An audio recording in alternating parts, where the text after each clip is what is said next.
Starting out as a registrar and a trainee, I joined the ASA because it was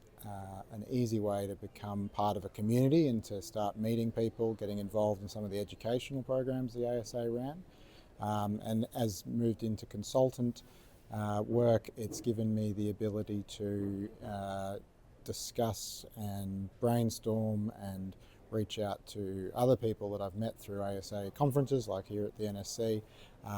and discuss with them things about private practice, getting started in private practice, and the best way to approach some sort of stickier situations in organising things with private hospitals. Going back to being as a trainee, it was very useful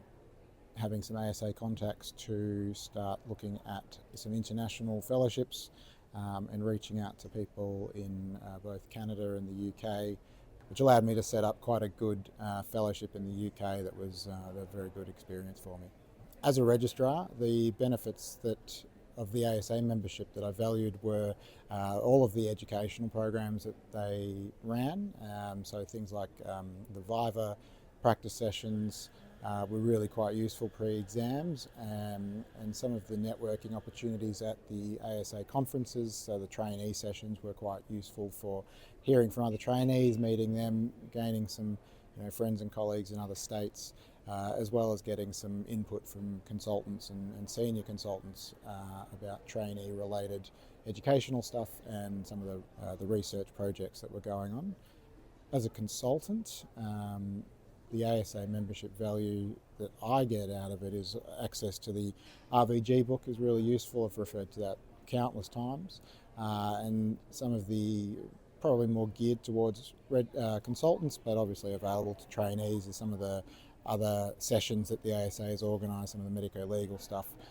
the M&M sessions that are just starting up, and some of the other sort of non-clinical programs that the ASA puts on some webinars for is really quite useful.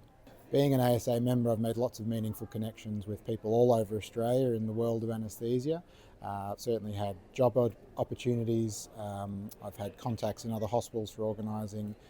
visits and some fellowship opportunities. It's given me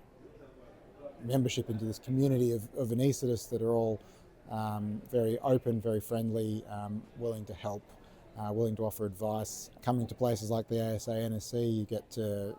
interact with a whole bunch of people that are all very like-minded, find out about their tips and tricks on practices of private anaesthetists, working in public, balancing the two, all of the other things that you forget about as a trainee, but as you get into consultant life, you need to start really thinking about how your life is going to look down the track.